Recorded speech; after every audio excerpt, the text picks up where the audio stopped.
الله أكبر.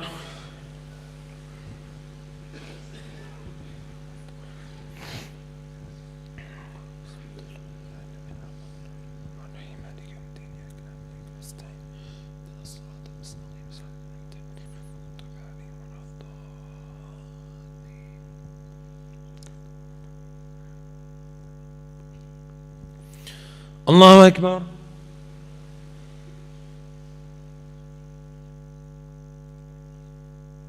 سمع الله لمن حمده. الله أكبر.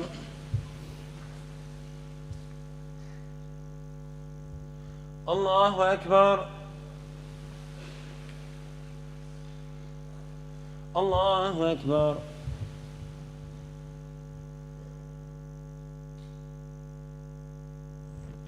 الله أكبر.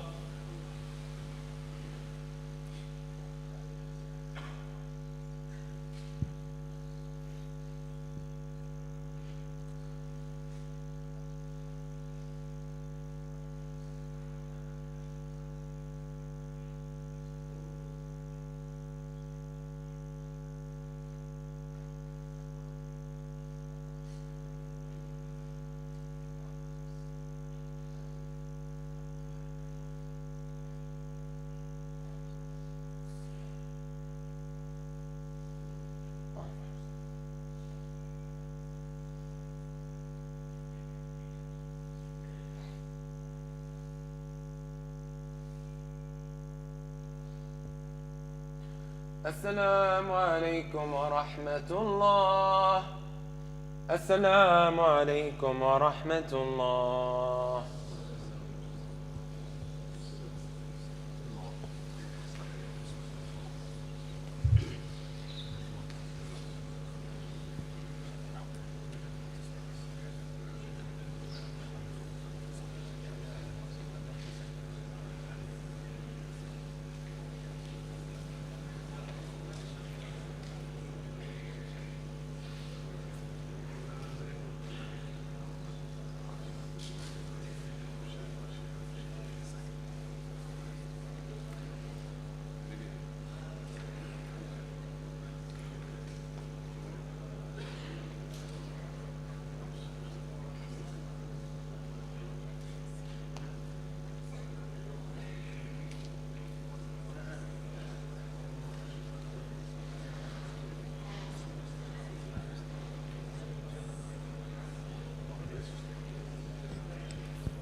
Assalamu alaikum wa rahmatullahi wa barakatuh.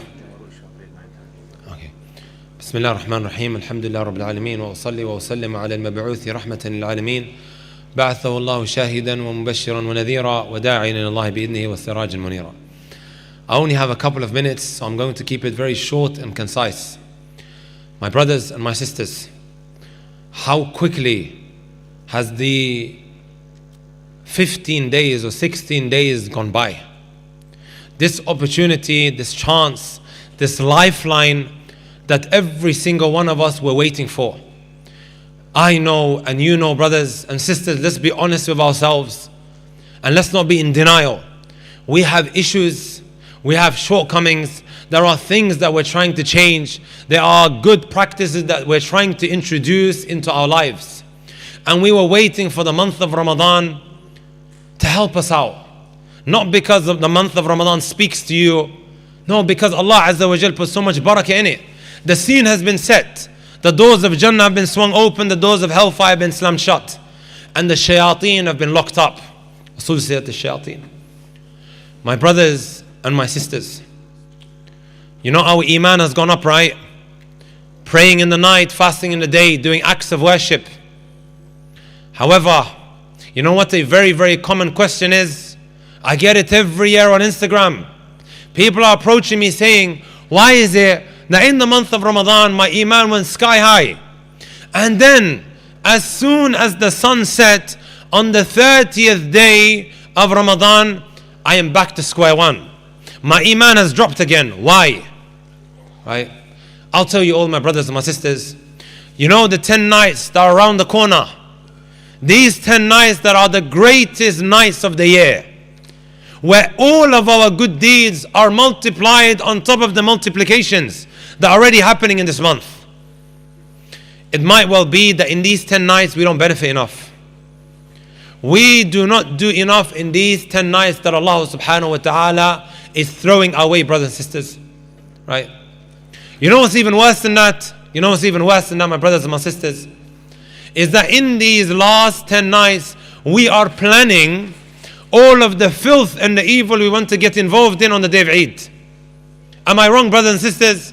On these 10 nights, we are planning all of the bad we want to do on the day of Eid. It's just one night. Let me enjoy myself. Brother, why are you being so harsh? Let me enjoy myself for 24 hours.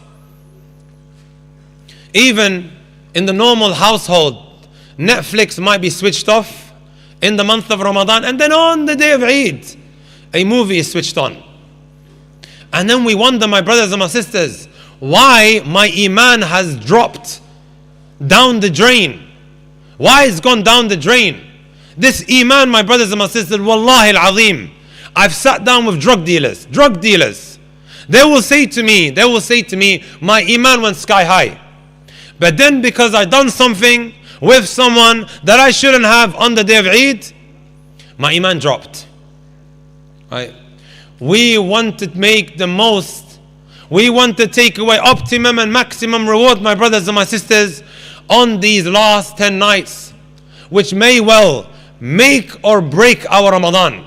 If you feel like you have wasted your time in these first number of days of the month of Ramadan, it's not all doom and gloom, brothers and sisters. The opportunity is still there.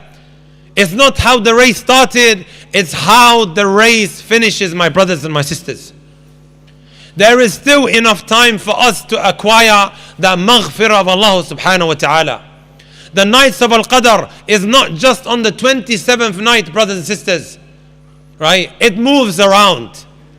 We have this opportunity. We've maybe wasted ourselves. We've maybe, my brothers and my sisters, lost out on what was presented to us. Don't waste this opportunity that you have, my brothers and my sisters. Right? What are some of the things that we can do in these last 10 nights that are practical, my brothers and my sisters? Number one, we increase on our prayers at night. We increase on our prayers at night. The Messenger sallallahu alaihi wasallam, right? كان إذا دخل العشر الأواخر What would he do? أحيا ليلة وأيقظ أهله وشد مئزرة. He would tie his lungi. He would give life to the night. And likewise, he would wake up his family. Wallahi al-azim, some of the scholars of the past, right, they would only go back to their beds while they were crawling because of how tired they would become, my brothers and my sisters. Right? In the last third, Allah Azza wa Jalla is training us for us to make this a habit after the month of Ramadan. Try and pray as much as you can, my brothers and my sisters. As much as you can, try to pray. It is that time, that last third especially, where one draws the closest to Allah subhanahu wa ta'ala. Especially when you are in that sujood, my brothers and my sisters. أقرب ما يكون العبد من ربه وهو ساجد. The second thing, my brothers and my sisters, that is extremely immense and so rewarding. And wallahi, I'm not doing it because there's a fundraiser here. It is that which pertains to charity. The Messenger sallallahu alaihi wasallam, my brothers and my sisters, right, would walk into his house. I want to ask you guys, have you ever walked in your house, you opened the fridge and the fridge was empty? Have any of us ever walked into the house like that? I don't think we ever have. And if the fridge was empty, we had the money to go to the corner shop and to buy them foods. The Messenger sallallahu alayhi wa sallam, كما جاء في صحيح Muslim, right? دخل علينا يوما, Aisha said, one day he entered, right? And he asked, هل عندكم شيء? Is there anything? We said no. He said, إني إذا صائم. However, in the month of Ramadan, he was more quicker in giving than the wind that comes and swooshes by. This is how the Messenger sallallahu alaihi wasallam was. What would be given to him, he would go and give it elsewhere. Right? You know, my brothers and my sisters, may Allah honor every single one of you guys. I was on the M6 going to Manchester approximately 7-8 days ago. I had a program in Manchester. I've never ever seen a crash like that. Never. 4 cars, they collided with one another. 4 cars. I have never ever seen a helicopter on a British motorway. And you guys know how much I travel across the country. Never saw a helicopter on a British motorway. And there were ambulances there and whatever have you. Right? It's still playing on my mind. How many people were sitting around us last Ramadan on the iftari table, but they are absent today. You know who one of them is? One of them is my own little brother, who was stabbed in the neck.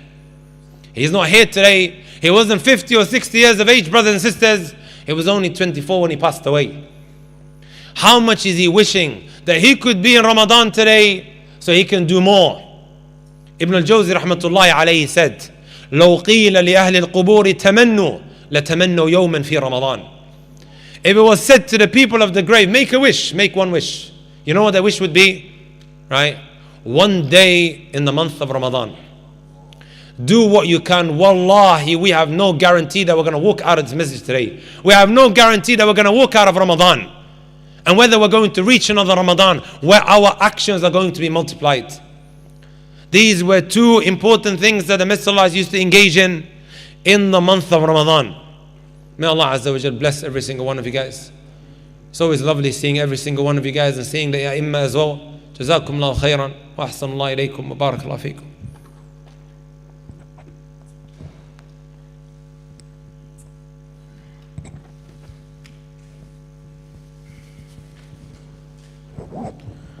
Assalamu alaikum wa rahmatullahi wa barakatuh.